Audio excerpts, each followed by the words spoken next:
সকাল থেকে রাজধানীর কমলাপুর রেল স্টেশন থেকে ছেড়ে যাচ্ছে একের পর এক ট্রেন। সেখানে আছেন আমাদের সহকর্মী ইউসুফ ভুঁইয়া, সরাসরি যুক্ত হচ্ছে আমরা তার সাথে। ইউসুফ, ট্রেনে কি কোনো শিডিউল বিপর্যয় ঘটেছে নাকি নির্ধারিত সময়ে ছেড়ে যাচ্ছে সেটা জানাবেন, এবং যাত্রীদের ভিড় আপনি কেমন দেখছেন? সকাল থেকে এখন পর্যন্ত 25টি ট্রেন কমলাপুর রেল স্টেশন থেকে দেশের বিভিন্ন জেলায় কিন্তু রওনা হয়েছে, এবং এই যে ট্রেনগুলো ছেড়েছে তার মধ্যে দুই একটি ট্রেনের বাইরে সবগুলো ট্রেনের নির্দিষ্ট সময় কিন্তু কমলাপুর স্টেশন থেকে ছেড়ে গিয়েছে। এবং শুধুমাত্র দু একটি ট্রেনের মধ্যে যেমন চট্টগ্রাম মহানগর প্রভাতী যে ট্রেনটি ছিল সেটি কিন্তু 15 মিনিট পর ছেড়েছে এখান থেকে।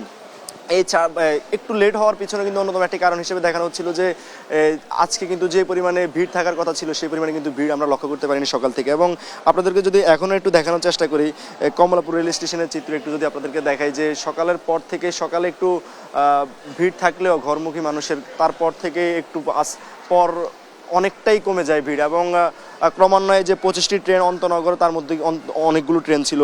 এই যে ট্রেনগুলো ঢাকা থেকে বিভিন্ন জেলার উদ্দেশ্যে রওনা হয়েছে, বেশিরভাগ ট্রেনে আমরা কিন্তু অনেক বগি কিন্তু খালি দেখেছি। এবং সে তার কারণ হিসাবে দেখানো হচ্ছিল যে এই যে আজকে যে ট্রেনের শিডিউল ছিল, এই ট্রেনের শিডিউল কিন্তু গতকাল রাত থেকে কিন্তু টিকিট কাটতে পেরেছে যারা যাত্রী রয়েছে তারা। এবং যেহেতু ঈদ 30 রমজান বা 29 রমজান হবে কিনা সেই ব্যাপারে একটি অনিশ্চয়তার মধ্যে ছিলেন যাত্রীরা।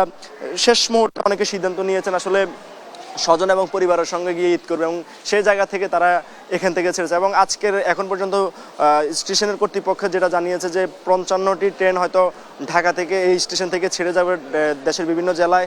শেষ পর্যন্ত আসলে আর কোনো ট্রেন বিলম্বিত হয় কিনা সে অপেক্ষা করতে হবে আমাদেরকে। তো কিছু কিছু মানুষ এখনও আসছে স্টেশনে, তবে যে পরিমাণে ভিড় থাকার কথা সেই পরিমাণে ভিড় আমরা লক্ষ্য করিনি এখন পর্যন্ত। তো এ ছিল কমলাপুর রেল স্টেশন থেকে সবশেষ। ইউসুফ, আপনাকে ধন্যবাদ।